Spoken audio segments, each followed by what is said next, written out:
Welcome to the History of Nerds United podcast. I am your head nerd, Brendan. Thank you so much for being here. Today, nerds, we have Christopher Gorham and his new book, The Confidante. Absolutely fantastic book. Chris, he's an awesome dude. Like, you're going to hear how infectious his love of this book is, and it's already getting great reviews in a billion different places. It is as good as you're going to hear it's going to be. And highly recommend it. Anybody who likes World War II history, especially stuff that you haven't read everywhere else, you're going to love this book. I think I've talked it up enough, so now let's talk about it. I'm going to shut up. Let's get to Chris. All right, here we go. We have Christopher Gorham, The Confidante, the untold story of the woman who helped win World War II and shape modern America. Christopher, thanks so much for coming on. Thanks, Brendan, for having me. Now, I want to talk about this, Chris. Most of the time, we have authors who are either college professors or journalists, and then they write a book, but you are a unicorn in a certain way. You are a high school history teacher. Where did you decide, hey, I'm doing it, I'm writing a book? Maybe 5-6 years ago, I came across a website, weirhistory.org. Heather Cox Richardson, who's a professor up here at, I think, BU and some other historians around the country, they were soliciting little articles, 700 or 800 words, and it kind of piqued my interest. So I wrote one about the Russian-American link-up in 1945, and they published that. And I wrote a couple of others that they published and kind of whetted my appetite for writing. But the Confidante came about when I had some students that wanted to learn more about Anna Rosenberg because we'd seen a picture of her with President Harry Truman, and it noted that she'd been the Assistant Secretary of Defense. When we couldn't find a book, we went down to her papers at Harvard, and they kind of wheeled them out, the boxes, and gave us the white gloves, and we cracked them open, and it was just amazing. It was just wow. Handwritten letters from President Roosevelt, Eleanor Roosevelt, Truman, General Eisenhower, Lyndon Johnson, just on and on and on. And I thought, I'm going to do this. I'm going to try and write this book. Now, your high school, I did a little bit of research, right? Westford Academy, it's in Massachusetts. It is one of the oldest public high schools in the U.S. Now, it says academy in it, so that's usually pretty fancy. Is this school really fancy? I hear you about the academy, and part of me is glad that you think that it's really fancy, but I have to tell you, it's just a regular public school. It's a good public school, but it's a public school that has a fancy name. I do think that Paul Revere's maybe son was an early graduate from Westford Academy. And I'm proud to say it was one of the oldest coeducational high schools in the country, too. But are we fancy? No. In fact, we have a really good golf team, but I found out just the other day that they don't have uniforms, and some of the other golf teams do. So the academy needs to do a better job on the golf team uniforms, at least. Now, of course, I went to Catholic school, so I know what it was like to be in a uniform 24/7. And fun little fact, too, is one of the reasons I am a history nerd is my mother was a high school history teacher and taught me twice, actually. That's a longer story we're not going to go into because this one's about you and your book. And I did look it up. Wikipedia does say that Paul Revere's son did go there. His name was not Herbie Revere or anything like that, but I believe Westford was at 1792 when the academy was founded? Yes, that's on the school logo. It's a beautiful, beautiful town, Westford is, and the kids are wonderful, but not fancy. Well, I love the state of Massachusetts. I'm on record saying Cape Cod is one of my favorite places on earth. So other than the Boston Red Sox, there's a lot to like up there. So The Confidante, I need to say this up front. There's a lot of times where you're reading history and you read about a time period that you know, and you see something like The Confidante. This was it for me. I saw Anna Rosenberg, and it seems like the blurbs are talking her up significantly. And I've read enough World War II to kind of, be able to know a good amount. I'm like, I've never heard of her before. This might be one of those situations where an author fell in love with a subject and were making her sound much bigger than she actually is.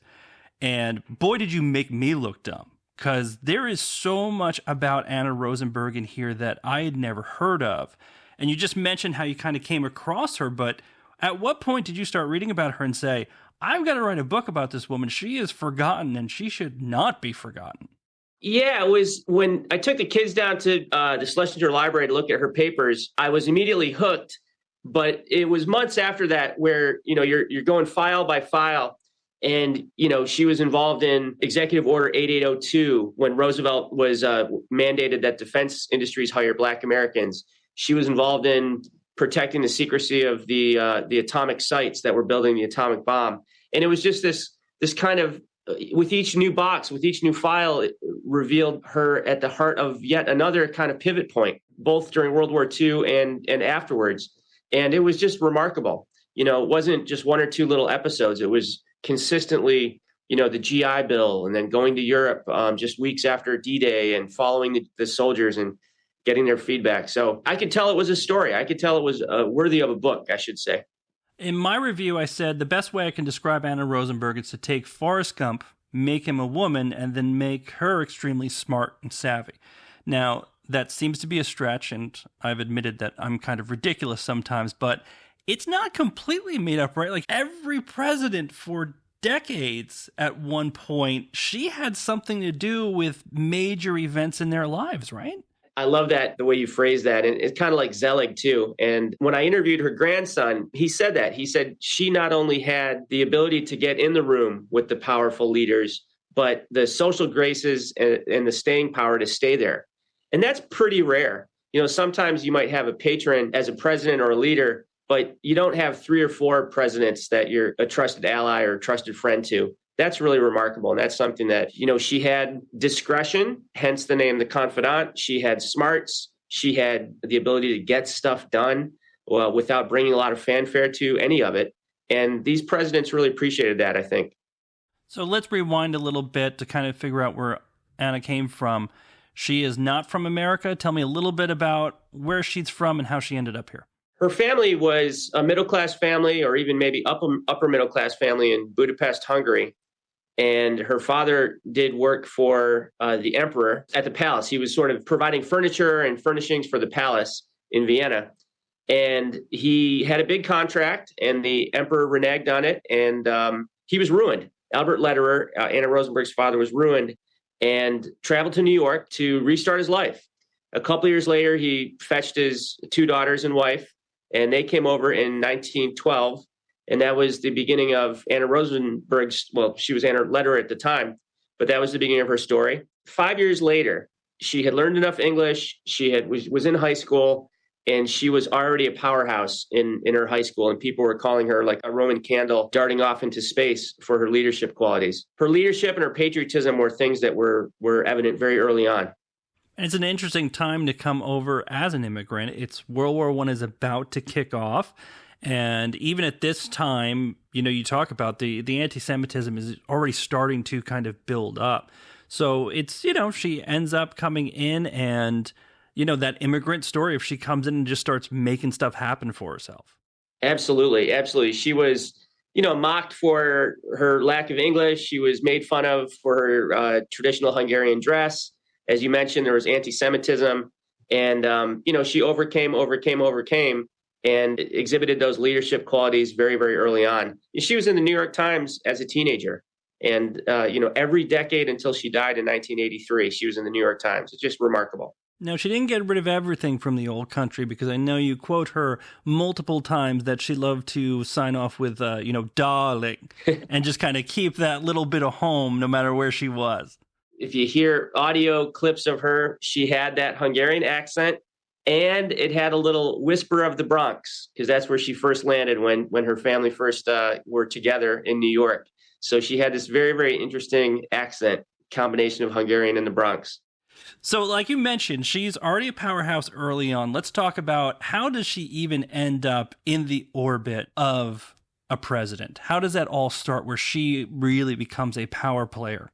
She parlayed that high school leadership into a real desire to see suffrage happen, women's right to vote. She's a suffragist really early on, 1918, 1919, 1920. In connection with that, she winds up sort of meeting Belle Moskowitz. Belle Moskowitz was an advisor to New York Governor Al Smith, and really showed Anna sort of how power was exercised behind the throne, behind the scenes. And she worked with Belle Moskowitz and with some Tammany Hall politicos throughout the decade of the 1920s. Toward the end of the 20s, she meets Eleanor Roosevelt. They're at a tea. Anna Rosenberg went to a big fancy hotel in New York to go to this event that was put on by Democratic women. And Eleanor Roosevelt says, what do you do for a living? She says, I'm a labor relations person, professional. And Eleanor says, well, my husband could use someone on his team. He's running for governor of New York. And here we have entering FDR, which I would say is probably the most important relationship in her life. it's tough to realize, but it comes through in your book. She's basically almost a finished product as far as her skill sets at this point, because what you're saying is these people that she's making friends with now never leave her side, basically. And she's able to go into these rooms with, labor unions and businesses, and she comes out clean. And she doesn't leave a lot of documentation, so I know we have to guess a little bit, but how was she able to do this? Today, labor unions fighting with businesses, it's knock down, drag out, and everyone gets drugged through the mud. How was she able to stay clean? Brendan, that's a great point about how she almost was fully formed at such a young age. So many people remarked about her that, she never opened a law book. She was unlettered, no university degree, certainly no advanced degree, but she had EQ off the charts. She had discretion, and she was trustworthy, and she was funny. She was a great listener. And for somebody like Franklin Roosevelt, who was a raconteur, that he wanted that. He wanted people to listen to his stories and laugh at them. And she could also, as she got more comfortable with Franklin Roosevelt, she could also tell the stories that made him laugh. And those conversations, both in Albany as governor of New York and then in Washington as president of the United States, whatever was said between those two, he knew she was going to keep that in confidence. So that was part of the staying power too.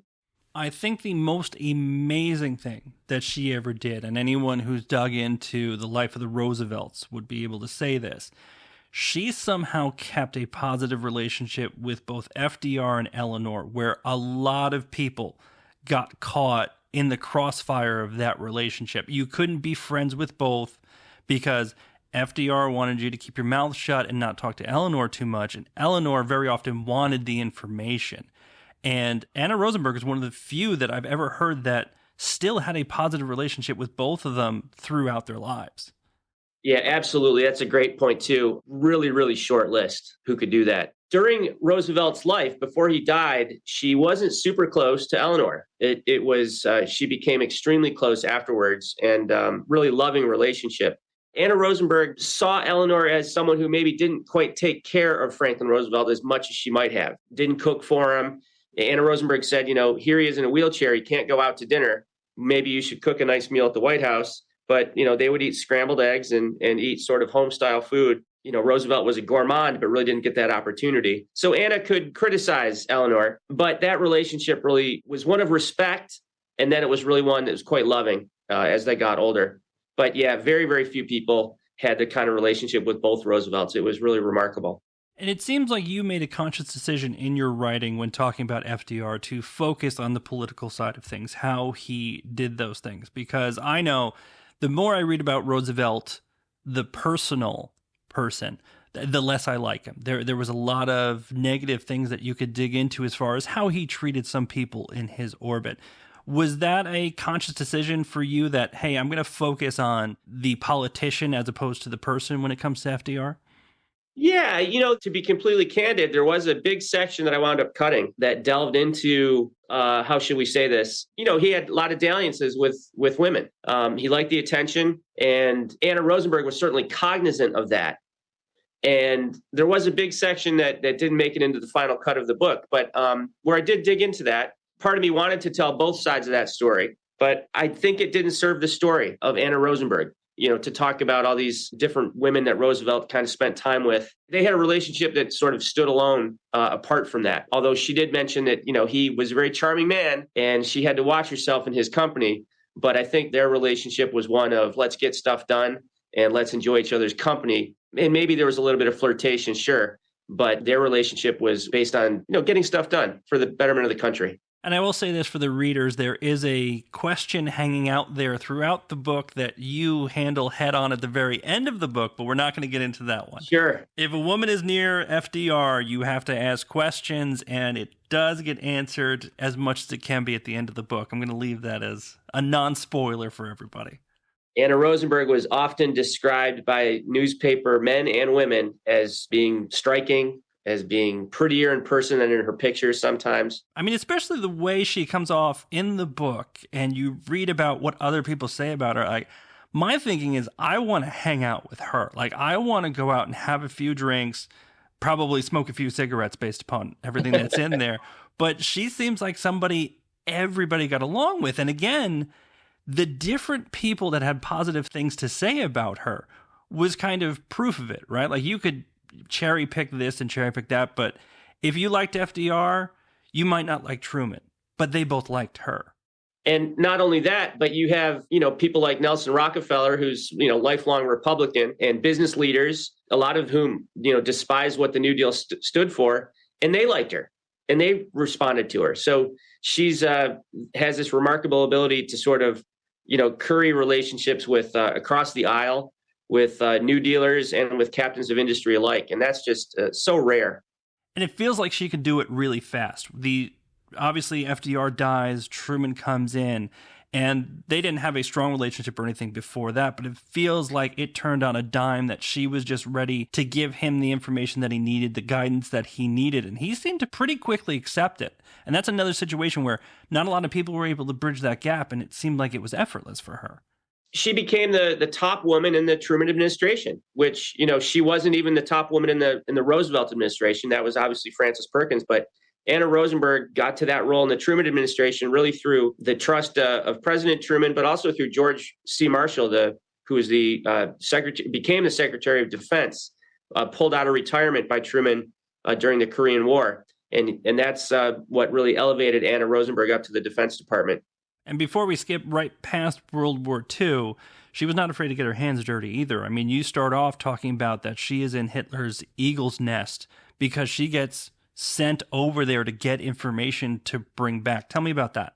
Roosevelt, in June of 44, right when D-Day has happened, just weeks after D-Day, signs into law what is going to be the GI Bill. But a bill that size it's signed into law, but the details aren't fleshed out yet.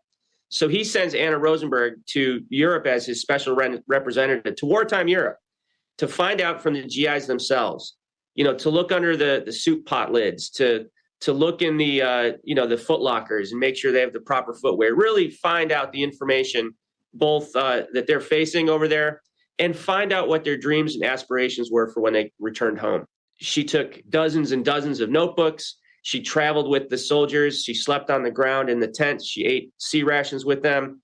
She was pinned down by sniper fire at one point. What she learned is that these guys wanted an education when they got back home. And that really changed the direction of the GI Bill. And Roosevelt was thrilled to learn this. Especially as a veteran myself, the GI Bill is something that is still a huge, huge deal for veterans.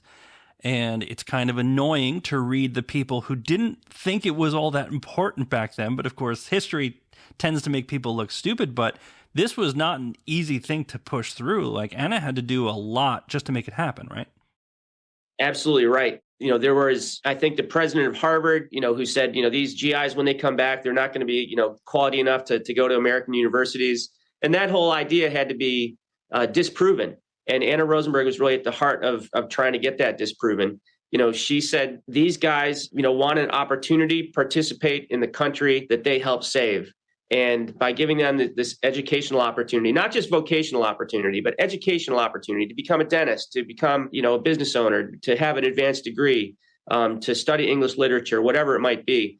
But this, obviously, as you know, was just transformative in the post-war. And by and large, democratically applied. I mean, there were some groups that didn't get the participation that we would have liked, but it really was a transformative thing to have, millions of GIs come back and get that higher education.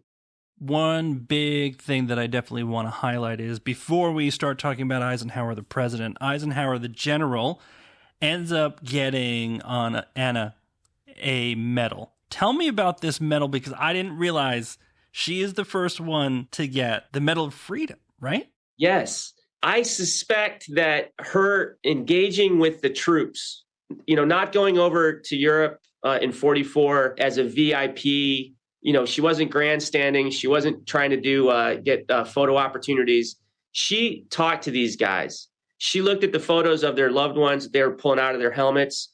She ate rations with them on the hood of a Jeep. And I think that must have come to the attention of Eisenhower. And, he had tremendous feeling for his men and the troops.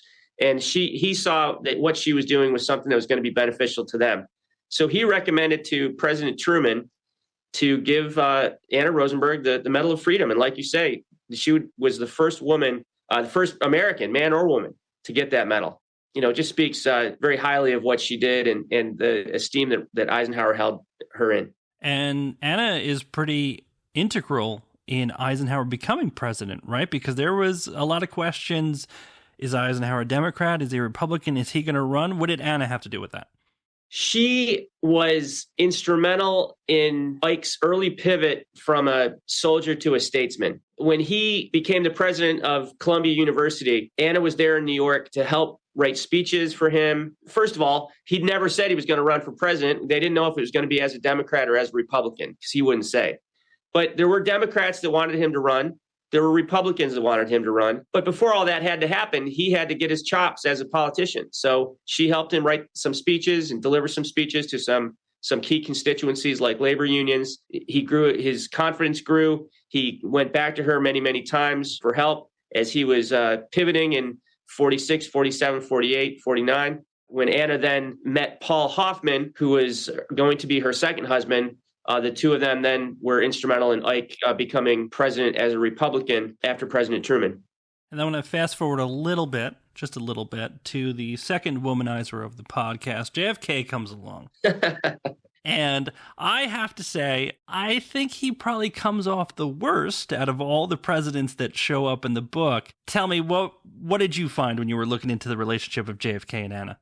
I agree with you, Brendan, that as I was researching the book and writing the book, it was really an opportunity lost for John F. Kennedy, I think. This was the time, 1961, when Eisenhower had a woman cabinet member. Truman had Anna Rosenberg in the Defense Department. President Roosevelt had Frances Perkins. This was an opportunity for women to take the next step. At least a cabinet member, maybe multiple cabinet members, and people like Eleanor Roosevelt were telling Kennedy. And other women and men alike were telling Kennedy, Anna Rosenberg's on your short list, for cabinet position. Reach out to her. And he just didn't do it. He just was, it was a stag party. He was uninterested in that. It was a bad look. And I have to say, rewinding to kind of really put the big exclamation point on this, at this point, Anna has been an assistant secretary of defense, right? Like, this is a woman in what you would say back then, like a man's world. And she was great. Like, she did a fantastic job, a lot of accolades and everything like that. She's done this job. She has shown her mettle in basically every situation possible. And JFK, for lack of a better term, just straight up ignores her. Pretty much. Didn't ignore her when it came to fundraising, though. Kennedy literally called Anna and her friend Mary Lasker the New York Fat Cats. So when she could serve the fundraising, she was allowed into, the periphery of the Kennedy presidency. But, real power, no, she wasn't going to get the real power. And that was a missed opportunity, I think, for Kennedy. And something that, fortunately, Anna Rosenberg didn't, she was a good, loyal Democrat. And she was going to fundraise for Kennedy, even though she wasn't going to get that job. And a lot of people have a good run for a little while, and then something goes off the rails and they just disappear from history, but not Anna, right? JFK is assassinated, and somebody who is not known to be warm and cuddly, who is not going to suffer fools, LBJ comes along, and how does he treat Anna? Well, readers can learn in the book how far that relationship goes back between Lyndon Johnson and Anna Rosenberg. It goes back quite far. But when Lyndon Johnson assumed the presidency under those circumstances, it wasn't just a matter of weeks before he called Anna into the White House. And they talked, among other things, about getting women into positions of power in the Johnson administration. As she said, he just took off like a rocket ship on that. That was something he was very interested in doing. And Anna Rosenberg is really the catalyst for him doing that. In reference to Anna, did your overall opinion on any of these presidents change once you start digging into their relationships with Anna? Or did you kind of understand where everybody fell on the spectrum? I think with Franklin Roosevelt, whom I venerate and have venerated for many, many, many, since I first learned about him as a schoolboy, the extracurriculars were something that was sort of unwelcome to learn. And like you said earlier, he could really be nasty to certain people. Tommy Corcoran was one person that he just blowtorched. So there's that. Truman, if anything, rose in my estimation. Just the courage to do what he did in terms of civil rights, knowing that he was going to be lambasted for that. George C. Marshall, just a towering figure. Eisenhower, I have tremendous respect for too. So Kennedy's really the guy that doesn't have a great look. And then, of course, Lyndon Johnson, and as a lot of people would think about Lyndon Johnson, just the tragedy. You have this president, and Anna Rosenberg knew it. He had this guy with this domestic program that really is wonderful. And then you're bedeviled by the Vietnam War. And she understood that was part of the tragedy of Johnson. And we skipped a lot of stuff in Anna's life, right? Really, there's a lot more in the book. It sounds like we've gone over a lot, and we have, but there's still a lot more. The big question, and the one that you put right up front, why don't we remember Anna more? She is not a name that comes up when we talk about these times. How did she disappear from the record, so to speak? Well, we have to start by saying she was famous. From the New Deal, late 1930s, but particularly starting in 42 and up through the mid 50s. So from 42 to 55, she's famous. She's in magazines. She's on the cover of magazines. She's in the newspaper all the time. She's on television. She's on radio programs. So the question is, what happens after 1955 or thereabouts? Many, many things. One is, of course, Julius and Ethel Rosenberg are picked up by the FBI for passing atomic secrets. And that might have been one reason why Anna Rosenberg chose not to toot her own horn or write the memoir. Eleanor Roosevelt asked her to write a memoir. She said, I'm not going to do that. It was one of the only times she ever got nasty with Eleanor. Edward R. Murrow said, you have quite a book to write someday. She said, that book will never be written. So she was really uninterested in doing a memoir, writing her story. I think it was, she didn't have the college education. She shared the name with the Rosenbergs. She was self-conscious about her spelling, about her writing. And most of all, she was the confidant. She didn't want to share secrets or what she thought were secrets that had been provided to her in, the White House. For all of those reasons, that memoir that might have been written or that university that might have held her up as a paragon of modern American history just wasn't there. The book never got written. The university never was able to claim her as their own. And, she sort of faded away. She had been famous and then she wasn't. She sort of faded into obscurity. Another big part is she gets caught in McCarthyism at one point too, right? That kind of dimmed her star a bit. It didn't completely take her out, but it seemed like that also not necessarily made her gun shy, but as far as being out there, being that name, a lot of people got bloodied in that episode, right? Absolutely right. And she had a predilection to not tell her story through a memoir. And if she had second thoughts about that, those second thoughts were extinguished probably with that McCarthy episode. You're absolutely right. Probably my favorite part of the book. She got real mouthy and I loved it. She could charm the birds out of the trees, but she could also have some salty language when it called for it, for sure. Well, that's my big question as I'm sitting there is I want the chance to sit in the room with her and just watch. What would that look like? She's sitting down in a room. She's got labor union on one side. She's got a CEO on the other. What was her, do we even know? How did she go about it? What was she saying? What was she talking about? It's a great question. And she had this chameleon-like ability to sort of just give everybody in each side what they wanted. So she's immaculately coiffed, immaculately dressed. She's a petite woman, but she's in control. She knows what the union person wants. She also knows what management's going to be willing to give. And she has both of their respect, which is so extraordinary. You have union men saying stuff like, if Anna told us something, we knew she was on the level. And then you have these captains of industry saying, she saved me, thousands and thousands and thousands of dollars with her advice.